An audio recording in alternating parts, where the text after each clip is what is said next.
চিকুনগুনিয়ায় আক্রান্তদের অনেকেই এখন আর্থ্রাইটিস নামক একটি জটিল রোগে ভুগছেন। দীর্ঘমেয়াদে হাড়ের সংযোগে ব্যথাই এই রোগের লক্ষণ।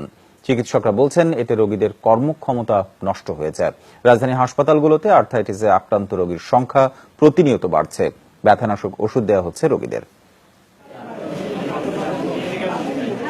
রাজধানীতে চিকুনগুনিয়ার প্রকোপ কমলেও রোগের লক্ষণ এখন বিভিন্ন দিকে মোড় নিচ্ছে। জ্বর কমলেও শরীরের বিভিন্ন হাড়ের সংযোগে থেকে যাচ্ছে ব্যথা। অনেকে সোজা হয়ে চলাফেরাও করতে পারছেন না। হাত পা ফুলে গেছে আর গিটে গিটে সম্পূর্ণ ব্যথা। পায়ের জয়েন্টে, পিঠে, গলায়, মাথা তীব্র ব্যথা। শরীরে সব হাঁটা যায় না ব্যথার জন্য। এটা তাড়াতাড়ি ভালো হবে না, আপনাকে 6 সপ্তাহ লাগতে পারে, এমনকি 3 মাসও লাগতে পারে। চিকিৎসকরা বলছেন যাদের 5 কিংবা এর চেয়েও বেশি জয়েন্টে ব্যথা অনুভূত হচ্ছে তারাই আর্থ্রাইটিস রোগে আক্রান্ত।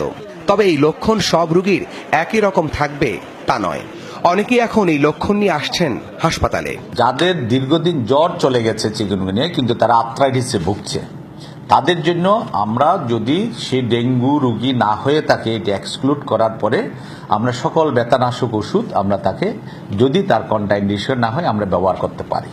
পাশাপাশি হাইড্রোক্সি ক্লোরোকুইন এই ওষুধটিও আমরা আর্থ্রাইটিসের জন্য ব্যবহার করছি।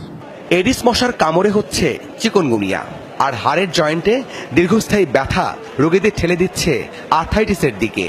আর্থ্রাইটিস প্রতিরোধে ব্যথানাশক ওষুধের পাশাপাশি ঘরোয়াভাবে ব্যায়াম ও সাঁতার কাটার পরামর্শ চিকিৎসকদের।